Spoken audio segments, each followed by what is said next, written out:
मुंबई विद्यापीठाच्या नरिमन पॉइंट इथल्या मुलींच्या वसतिगृहात सुविधांचे 3 तेरा वाजल्याचं चित्र आहे। दिवे नाहीत, पाणी नाही, एका मजल्यावर छपराचा भाग कोसळलाय। अशा सगळ्या स्थितीत विद्यापीठ प्रशासनाला सध्या मोठ्या टीकेला सामोरं जावं लागतंय। की 200ची क्षमता असलेल्या विद्यार्थिनींच्या त्या वसतिगृहामध्ये 24 तासांसाठी वॉर्डन नाही। 126 विद्यार्थिनी त्या वसतिगृहामध्ये आहे, परंतु कॅन्टीनची सोय नाही। पहिल्या मजल्यावरील छत कोसळलेलं आहे। 7 मजल्यांची इमारत असून केवळ 4 मजल्यांवरती वॉटर प्युरिफायरची व्यवस्था आहे।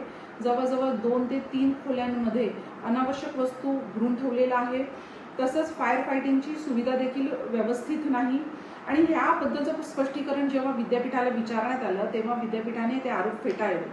माझी कुलगुरू, प्रकुलगुरू आणि रजिस्ट्रार यांना खुलं आव्हान आहे की आपण आमच्या सोबत चला आणि त्या वसतिगृहातील बकाल अवस्था स्वतःच्या उघड्या डोळ्यांनी बघा।